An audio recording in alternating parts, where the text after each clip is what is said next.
Hola chicos, buenas tardes, ¿cómo andan?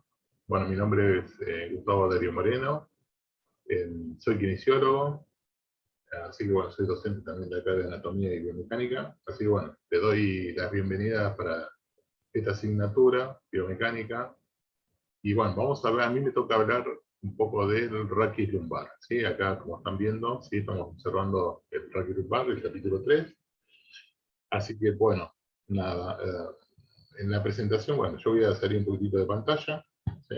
Como para no distraerlos, y vamos a seguir con la clase. Miren, el raquis lumbar está compuesto por 5 vértebras, ya lo habrán visto, ¿se acuerdan, no? Bueno, hay que refrescar un poquitito la memoria. Está compuesto por 5 vértebras, ¿no? 5 vértebras lumbares. L1, L2, L3, L4 y L5. Así que fíjense que estas 5 vértebras lumbares se encuentran por encima, ¿sí?, del sacro. Bien.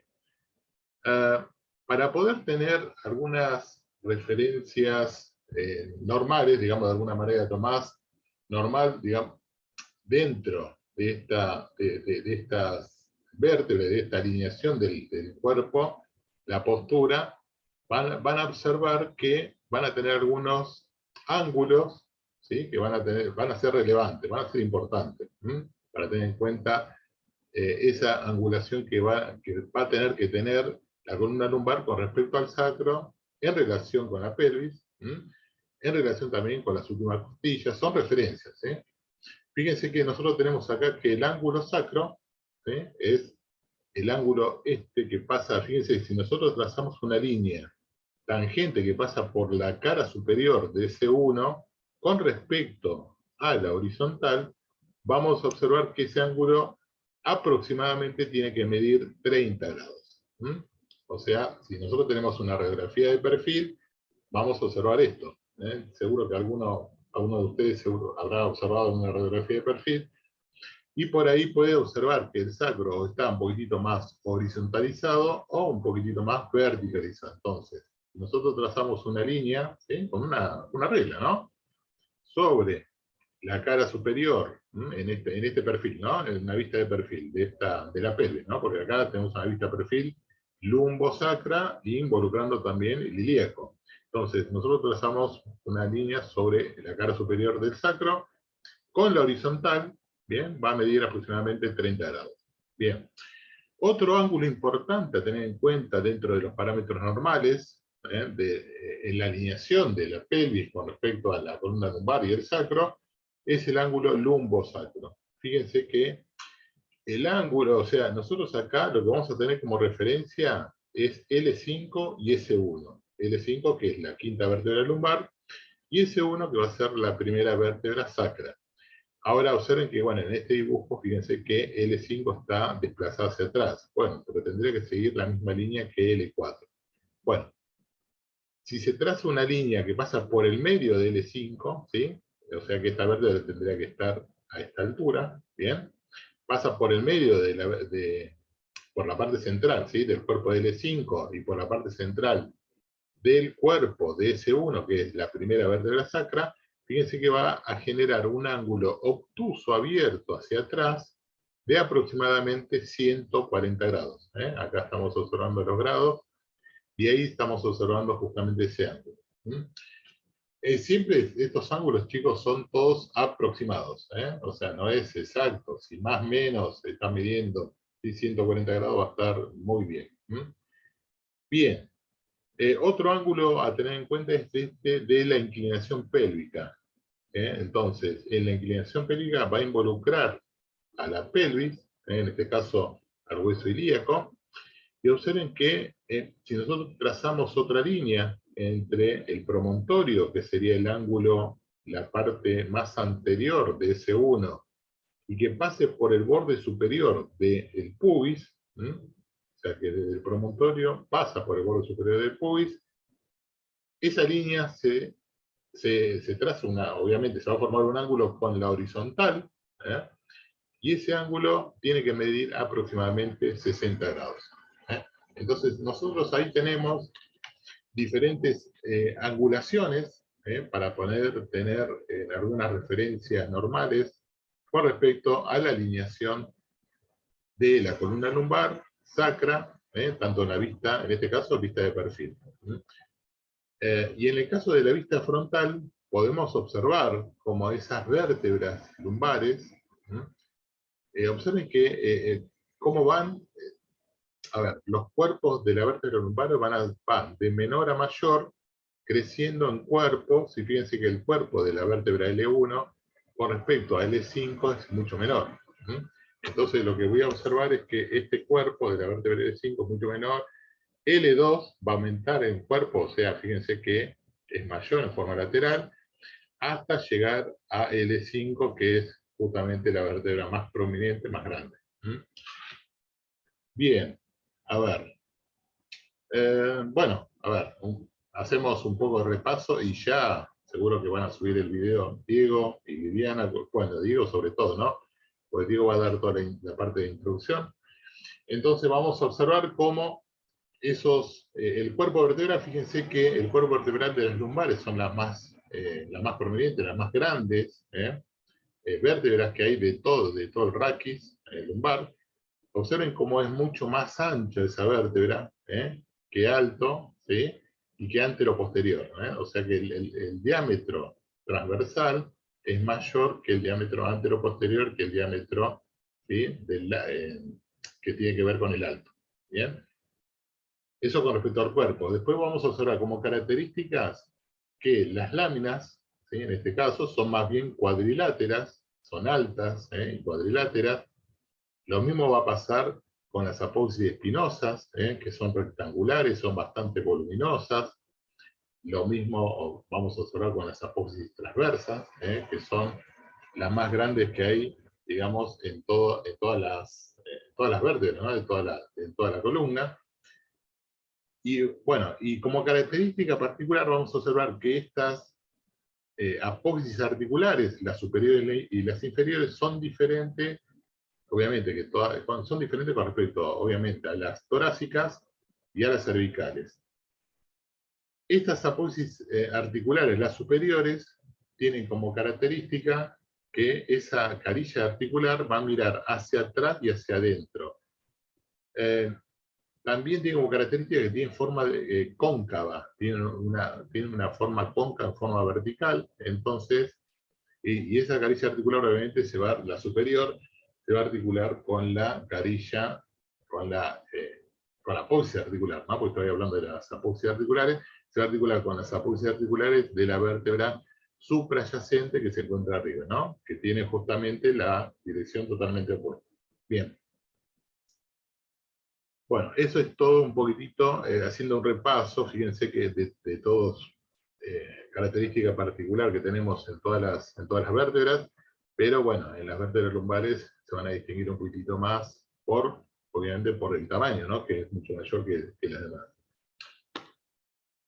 Bien, fíjense que en este dibujito que nosotros estamos observando acá, estamos viendo, ¿sí? esta misma disposición, digamos, de esta vértebra, de dos vértebras contiguas, pero en una posición oblicua, vistas desde atrás y desde posterior. Bien. Esta vértebra es para poder observar que, fíjense que si nosotros llegamos a prestar un poquitito más de atención a la vértebra que tenemos acá en la posición obliqua, observamos como un perrito, ¿sí? Donde esto es el hocico, ¿sí? Tengo el hocico, que sería la apófisis transversa, ¿sí? De este lado, en este caso, la apófisis transversa del lado derecho, las articulares superiores, ¿sí? Que simula ser la oreja, las patitas de atrás, del perro serían las apófisis articulares inferiores, la patita de atrás, en este caso, esta de adelante, perdón, la pata de atrás sería la apófisis espinosa, nada, y tenemos la cola del otro lado. Bueno, observen que tiene forma de perrito, y lo que, a ver, si yo tengo la otra imagen, me parece un poquito más abajo, no. Esta imagen la pusimos justamente para hacer referencia de que cuando hay una fractura de una vértebra, y después más adelante seguro que ahí está dentro de este resumen, en lo que se suele fracturar en una espondilolisis y espondilolistesis es el cuello, ¿sí? En este perrito de de Laignac, le dicen, ¿no? Tiene un nombre particular, bueno, pero es un perrito que se observa, ¿sí?, en una visión oblicua, en una radiografía. O sea que este dibujo que nosotros estamos observando acá se observa en una posición oblicua y posterior, de las vértebras, en este caso de la vértebra superior. Bueno, bien. Vamos a seguir, y fíjense, bueno, acá recordando un poquitito a los conceptos, observen que vamos a tener en cuenta también, recuerden, ¿no?, que el foramen vertebral es triangular, que es por donde pasa generalmente, en este caso, en la zona lumbar, nosotros ahí ya tenemos en toda la cola de caballo, porque la médula espinal llega hasta el borde inferior de L1. Y por debajo de L1 vamos a tener toda la cola de caballo y el filum terminal. Bien, vamos con los ligamentos que forman parte, bien, de la columna lumbar, que hace gran parte, digamos, a toda la columna, ¿no? Fíjense que nosotros acá tenemos el ligamento longitudinal anterior, que es el número 1, ahí, ¿sí? El ligamento longitudinal posterior, acá tenemos la cápsula, el ligamento cigoapofisario, ligamento interespinoso, el ligamento supraespinoso. Ahí tenemos también el ligamento amarillo, que va a unir las dos láminas. Entonces, tanto el ligamento longitudinal anterior como posterior, fíjense que se van a insertar en diferentes partes, pero se va a insertar en los cuerpos vertebrales, en los dos casos, y también en los discos intervertebrales, que tienen una función más que importante. Los ligamentos cigoapovisarios van a reforzar, ¿sí?, van a reforzar esa articulación de las apófisis articulares. En este caso, las apófisis articulares, recuerden el tipo y género, que ya vamos a repasar, que es sinovial, y el género es trocoide. En el caso del disco intervertebral, ¿sí?, es el tipo es cartilaginoso y el género es símplice. Bien. En estos dibujitos que tengo hacia un lateral, yo acá estoy observando que se quitó el arco posterior, o sea, lo que se quitó sería desde el pedículo, que sería esta parte, hacia atrás. Toda esta parte del arco posterior está quitado, lo cortaron y el dibujo no está, entonces lo que estoy observando es el ligamento longitudinal posterior. Estoy viendo la observación de los cuerpos vertebrales y del disco desde la parte posterior, o sea, desde acá. Yo lo que estoy observando es esta zona. Bien. Bueno, acá tenemos los ligamentos amarillos, que unen las dos láminas. Acá serían las láminas. Acá estoy observando el ligamento intertransverso. Bien. Los ligamentos cigoapovisarios. Bueno, bien. Ahí tenemos varios ligamentos que tienen que ver justamente con estas articulaciones. Bueno, acá fíjense que, bueno, acá te dicen de dónde hasta dónde va cada ligamento que tenemos en el cuerpo. Y bueno, uno se preguntaría, ya lo saben y están orientados, ¿no?, desde que vienen en la anatomía, que esos ligamentos y esa forma que tiene estas vértebras hacen a los topes y limitaciones de los movimientos. Bien. Esos topos y limitaciones se van a dar justamente después de que se realice un movimiento. Si yo realizo una flexión, una extensión o una inclinación, van a tener diferentes topes o limitaciones. Un tema a tener en cuenta, fíjense que acá yo estoy hablando de flexión, extensión, inclinación y no de rotaciones. O sea que el centro de rotación para estos movimientos de flexión, extensión e inclinación va a pasar por el núcleo pulposo, por acá. Acá yo tengo el dibujito del núcleo pulposo, donde yo cuando realizo una flexión, ahí tengo, ¿no?, la F, voy a tener como límite, ¿sí?, como límite, fíjense, es la tensión de la parte posterior, por uno de los límites, ¿no?, la tensión de la parte posterior del disco intervertebral, la tensión también del ligamento capsular, en este caso, del ligamento interespinoso, del supraespinoso. Podría decir, que creo que acá no lo tenemos nombrado, también del intertransverso, que está en este caso, no estaría mal. Pero bueno, esos serían los límites que tenemos hacia la flexión. Ahora fíjense que en este caso, observen, en la flexión no tengo un tope óseo. Diferente pasa en la extensión, ¿no? Diferente es totalmente diferente porque en este caso yo tengo dos topes óseos. Vamos a empezar por los topes óseos. Uno es el impacto, ¿no? O sea, acá estoy observando cómo la apoxis espinosa de una vértebra suprayacente está haciendo contacto con la vértebra infrayacente, bien, en la apoxis espinosa, bien. Otro de los contactos que voy a tener importante en la extensión van a ser las apoxis articulares, esa impactación que puede, obviamente, que va a suceder en esas apoxis articulares. Otro límite, en este caso un límite anterior, yo tengo el ligamento longitudinal anterior, algo que me olvidé en la flexión es el ligamento longitudinal posterior, que es más que muy importante, y el ligamento amarillo. ¿Bien? Bueno, vuelvo a la extensión, observen que en la extensión yo tengo el ligamento longitudinal anterior que se tensa. Bien, y las fibras anteriores del disco intervertebral. Bueno, igual todo esto, lo que nosotros tenemos escrito acá, que no lo estoy en parte leyendo, en parte no, pero lo vamos a repasar en las clases, en la parte práctica, cuando nosotros realicemos, no sé, una extensión de columna, o una flexión de columna, una rotación y demás. Vamos a charlarlo en la práctica, y traten de repasar todos estos conceptos antes de la clase del sábado. ¿Bien? Perdón, antes de la clase del martes. El martes lo vamos a estar viendo en este primer encuentro que tenemos con todos ustedes. Bien, esto con respecto a la flexión y a la extensión. Con respecto a las inclinaciones, ¿bien? Nosotros tenemos acá, fíjense que acá tenemos a las apoxis transversas, y acá vamos a tener el ligamento intertransverso, y acá tenemos del otro lado, ¿no? Entonces, observen que si yo inclino hacia un lado, en este caso puede ser que hacia la derecha, voy a observar que se van a tensar, ¿sí?, las fibras del disco intervertebral del lado izquierdo, del lado contrario. Si yo inclino hacia la derecha, supongamos que esto es derecho, se van a tensar del lado izquierdo. Y también se van a tensar el ligamento intertransverso del lado izquierdo. ¿Bien? ¿Qué es lo que sucede acá? Fíjense, acá estoy inclinando hacia la derecha, en este caso se va a tensar este ligamento. También se va a tensar, fíjense, el ligamento capsular o el ligamento cigoapofisario del lado izquierdo.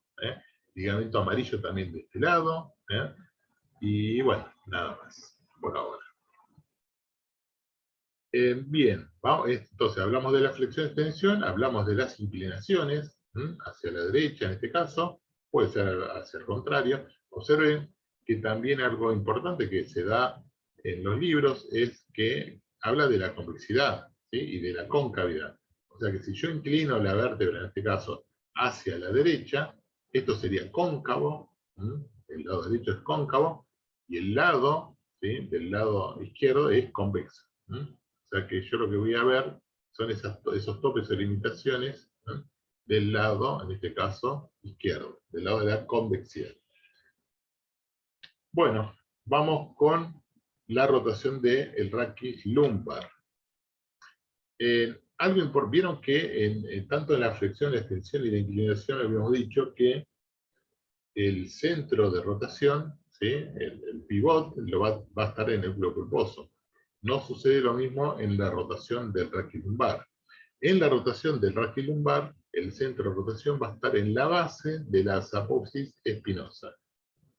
Y observen que esa rotación se condice en parte con el dibujo que se genera, ¿no?, y con la forma que se genera entre las apoxis articulares de una vértebra con las otras, con las superiores. Las superiores son más bien convexas, y las superiores van a ser cóncavas, y las inferiores, en este caso, van a ser convexas. Entonces esa rotación, que se va a apoyar sobre la inferior, van a generar un tipo de rotación. En este caso puede ser más izquierda o derecha. Depende si se está mirando desde arriba o desde abajo. Bien. A ver. Vamos a, bueno, acá hay un repaso más, ¿no? Otra vez lo mismo. Acá tengo el ligamento supraespinoso, el ligamento interespinoso, ¿m? Tengo el ligamento cigoapogisario, el ligamento vertebral, ligamento común anterior, posterior, perdón, ligamento común anterior. ¿M? Así que bueno, ahí después vamos a repasar un poquitito. Falta el ligamento amarillo, ¿no? Que sería ese. En los movimientos, fíjense que nosotros acá tenemos que también hay movimientos de inclinación con rotación, o sea que generalmente cuando una vértebra se inclina hacia un lado o rota hacia un lado, generalmente se va a acompañar siempre con una rotación hacia, generalmente hacia el lado opuesto. Entonces fíjense que acá rota para allá, para un lado, y en este caso esta vértebra rota para el lado contrario. Bien, la rotación en total, ¿sí?, de las vértebras, en este caso, van a tener una angulación de las 5, estoy hablando de las 5 vértebras, el total de las rotaciones de las 5 vértebras es de 5 grados. O sea que si yo divido los 5 grados, divido las 5 vértebras, voy a tener que por segmento, cada segmento vertebral va a rotar, cada vértebra va a rotar 1 grado nada más. Fíjense que es muy poquito, ¿no? O sea que tenemos una rotación muy limitada, en este caso de la zona lumbar. En el caso de las flexiones, que bueno, acá no lo anotamos, pero bueno, en el caso de las flexiones y de las inclinaciones, para volver un poquito más, en el caso de la flexión van a tener que en la flexión van a observar que se puede dar entre 60 y 40 grados la flexión, porque van a ver dibujos que están en el repaso general, en la primera parte, que es de 60 grados y la extensión de 20. Pero en la zona lumbar, ahí capaz, no sé si hubo un error o no, pero bueno, vamos a tener en cuenta que ahí figura como 40 grados y 30 grados en la extensión. O sea, esto lo tenemos que echar en clase, porque bueno, ahí vamos a poner de acuerdo de cuántos, porque fíjense que en una primera parte habla de 60 grados de flexión y 20 grados de extensión, y en la zona lumbar hablamos de 40 grados y de 30. O sea, de cualquier forma, chicos, de las dos maneras va a estar bien puesto los límites, o sea, podemos poner como límite en la flexión entre 40 y 60 grados, y en la extensión entre 20 y 30 grados. Así que bueno, ahí quedamos un poco de acuerdo en esos conceptos. Bien, y en la inclinación lateral va a ser de 20 grados, entre 20 y 30 grados, la inclinación lateral. Bien. Ahí hablamos de los topes y limitaciones, óseos, ligamentosos. Bien. Bueno, a ver, acá vamos a hablar por ahí un poquitito de las fuerzas que actúan sobre las vértebras, que después lean todo esto, y ahora cuando el dibujo yo estoy guiando. Fíjense que acá tenemos el perrito del que yo le hablé, donde se fractura. Esta fractura del cuello del perrito se condice con el istmo interarticular, o sea, esta zona es la zona entre, ¿sí?, istmo interarticular, quiere decir entre las dos articulares, ¿sí?, entre la articular superior, la apófisis articular superior, y la apófisis articular inferior, el cuello. ¿Bien? Por eso se hace una radiografía de perfil, para poder ver esa fisura o fractura. Observen que la quinta lumbar tiene esa particularidad que tiene forma de cuña. Tiene forma de cuña donde esa parte anterior del cuerpo vertebral es más alto que la parte posterior del cuerpo, en una vista de perfil. Donde también van a tener tendencia, obviamente, por la forma que tiene esta vértebra y que tiene la columna de perfil, de irse hacia adelante, ¿no? Porque acá lo que estamos observando es que esta vértebra tiene tendencia a irse hacia adelante. Hay diferentes fuerzas, una hacia adelante y la otra por la misma fuerza que de contacto con la vértebra sacra. Si hacemos una resultante, vamos a tener una fuerza PX. Por eso esa fuerza que hay desde hacia adelante, ¿sí?, por la gravedad, por la posición que tenemos de L5, va a tener siempre tendencia a esa fractura.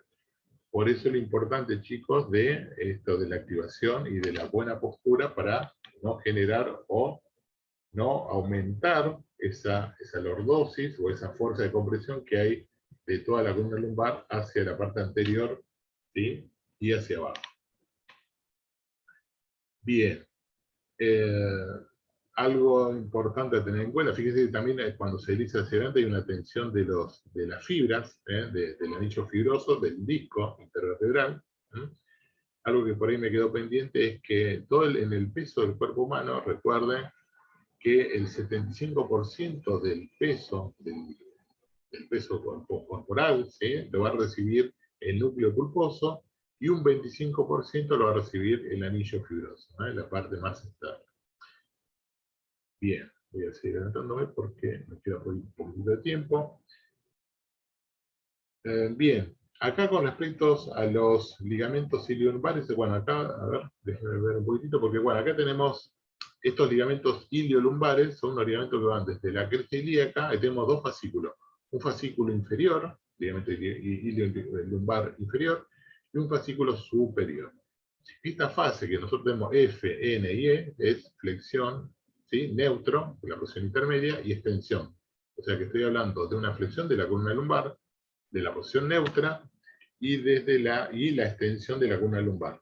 Observen cómo, cuando yo realizo en el fascículo inferior en este caso, una extensión, ¿sí?, se va a tensionar más, ¿sí?, en extensión el fascículo inferior. En el caso, ¿cuándo se va a tensar más el fascículo superior? En flexión. En este caso, o sea que el fascículo superior del ligamento iliolumbar se tensa más en flexión, y el fascículo inferior se va a tensar más, del ligamento iliolumbar, se va a tensar más en extensión. ¿Bien? Extensión, fase neutra y flexión. Y bueno, obviamente que el principal movimiento que va a limitar estos ligamentos son las inclinaciones laterales. Observen, yo les había dicho que era de 20 grados el total del movimiento, ¿sí?, de la columna lumbar, pero las dos primeras vértebras fíjense que está limitado a 8 grados simplemente, desde el sacro hasta la cuarta lumbar y la quinta lumbar. Bien, es todo lo que expliqué, está todo ahí. Bueno, algunos músculos que actúan sobre el tronco, ¿sí?, van a ser, acá tenemos varios músculos a tener en cuenta. Acá tenemos el transverso espinoso, tenemos el interespinoso, el epiespinoso, o el espinoso, propiamente dicho, el serrato menor, posterior inferior, que tiene una función importante expiratoria sobre las últimas costillas. Acá yo tengo el espinoso, ¿sí? Bien, el iliocostal, acá tengo el longísimo, ¿sí? Acá tengo el espinoso, el longísimo y el iliocostal. Fíjense que estos tres músculos unidos es este número 6 también. Igual después leanlo del libro, porque tanto el número 6, que después se lo vamos a explicar, del lado, en este caso del lado derecho, involucra a estos tres grupos musculares. Y estos tres grupos musculares se llaman erector de la columna, que son los músculos que forman la masa común. O sea, si le preguntan qué músculos forman la masa común, van a ser esos tres músculos. ¿Sí? Algunos autores antes involucraban a este musculito que están ahí, que es el transverso espinoso. O sea, que si me ponen el transverso espinoso, o también, ¿no? Vamos a invocar los cuatro músculos, ¿no? El transverso espinoso por un lado, el espinoso, el longísimo, ¿sí? El longísimo que está dividido en tres partes también. Y el iliocostal, bueno, va a estar bien, O sea que en este caso pueden poner estos tres, o le pueden agregar también el transverso espinoso. Todos, ¿qué función tienen? Principalmente en la columna lumbar, chicos, extensión. Es la extensión de la columna lumbar, extensión y rotación. En la mayoría de los casos van a extender todos estos músculos, la masa común, en este caso, sí, el iliocostal, el longísimo y el espinoso, van a extender y rotar hacia el mismo lado. Bien, a diferencia del transverso espinoso, que va a extender, va a rotar hacia el lado contrario. Después lo vamos a explicar, que seguro que tendré alguna imagen dando vuelta por ahí. Después repasamos un poco las inserciones, no me da para repasar las inserciones y los movimientos. Bueno, acá tenemos todos los grupos profundos, ¿sí? Que tienen que ver con el transverso espinoso, el longísimo y el llano medio, el serrato menor posterior inferior, que es sorio, tanto en la lateroflexión como en la rotación de la columna lumbar. Y hay dos músculos que son profundos y que se encuentran en la parte lateral, laterovertebral, que es el cuadrado lumbar y el psoas mayor. el cuadro lumbar es bien lateral y simplemente hace inclinación de la columna lumbar. También eleva la pelvis, que después lo vamos a ver. Y el psoas mayor, además, va a realizar flexión, inclinación y rotación heterolateral de la columna lumbar. Después, esto que dice acá, esto lo vamos a borrar, chicos, no le presten atención porque tiene que ver con la paradoja del psoas, que después se lo vamos a explicar, que seguro que ustedes ya no lo van a tener, este concepto, porque yo tengo este resumen que es viejo. Bien, bueno, vamos a ver, después lo vamos a explicar el tema de la paradoja del psoas, ¿sí? Esto lo tengo que explicar bien en el práctico, para que se puedan dar cuenta. Recuerden repasar las inserciones de todos estos músculos, el psoas, el cuadro lumbar y demás. Bien, bueno, como músculos de la pared anterior, de la parte anterior de la columna lumbar, se encuentra obviamente la pared del abdomen, ¿no? Donde se encuentra el recto del abdomen, que es flexor, se toma como punto fijo la pelvis, o hace una retroversión pélvica, ¿sí? Se toma como punto fijo el tronco, el tórax, ¿bien? Y los oblicuos van a colaborar en esa rotación e inclinación.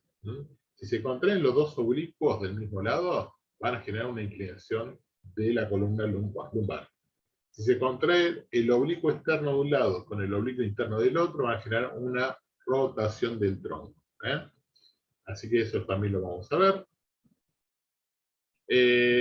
También, bueno, acá tenemos el papel de la tercera vértebra lumbar y de la duodécima. La tercera vértebra lumbar es como un relevo de dos grandes músculos que tenemos ahí dentro de la masa común, que eran los músculos erectores, que uno es el longísimo, ¿bien? Y tenemos también el músculo espinoso, ¿bien? Ahí lo tenemos los dos, el longísimo y el espinoso. Fíjense que esos dos músculos, que son parte, digamos, de esa masa común, toman como relevo, ¿sí? L3, entonces es muy importante para poder posicionar esta vértebra en esta zona, ¿bien? Para que quede bien posicionada. Bien, a ver, vamos a, bueno, lo de la cuarta y quinta lumbar, ya lo estuvimos hablando, iliolumbar y todo eso, bueno, y en el caso de la duodécima vértebra torácica, vamos a observar que la gran mayoría de los músculos espinales, los músculos profundos, no tiene, casi que no tiene inserciones, no van a tener inserciones, ¿sí? No tiene inserciones en la vértebra T12, o sea que genera como un puente, generalmente en esa sifosis, en el T12, no tienen casi inserciones, excepto sí, el transverso espinoso sí se inserta en T12, pero la gran mayoría de los músculos es como que le hacen un puente, pasa por arriba. Después vamos a ver un poquito más en el práctico cuáles son las funciones importantes que tiene ese puente que se le genera en esa parte posterior de T2. Bien, y ahí tenemos los dibujos, fíjense, la acción del psoas ilíaco, ¿no? Del psoas mayor, donde inclina para un lado, bien, acá está inclinando, si tengo de frente, está inclinando hacia la izquierda y está rotando hacia la derecha. Y como el cuadrado lumbar, fíjense que solamente hace inclinación de la columna lumbar. Ahí tengo el cuadrado lumbar y el psoas ilíaco.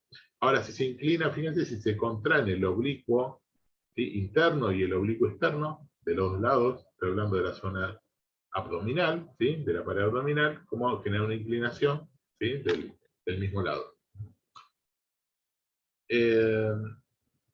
Bien.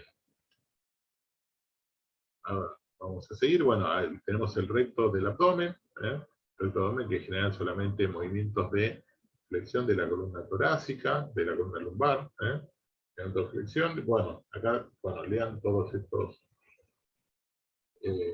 conceptos. Lordosis. Bien. Ahora, bueno, tenemos acá el tronco, fíjense, ¿no? El tronco como estructura hinchable, prueba de Valsalva. ¿Qué es lo que nos está diciendo acá, chicos? Es que, a ver, la fuerza que genera, que realizan los músculos espinales, tiene un tono bastante elevado y hace mucha fuerza.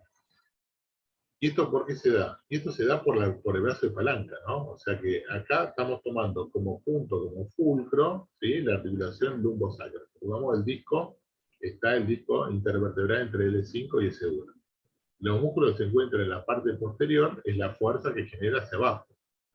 Y fíjense el brazo de palanca que hay desde el disco hasta, ¿sí?, la fuerza P o la fuerza que se genera en todo el tronco. Si yo realizo, ¿no?, una flexión anterior del tronco, ¿sí?, y con flexión de rodilla, porque generalmente cuando yo realizo, si yo me inclino hacia adelante, voy a tratar de flexionar rodilla y flexionar cadera. Entonces, ¿qué es lo que nos está diciendo, además de toda esta estructura, ¿no?, de las fuerzas que generan todos estos músculos espinales?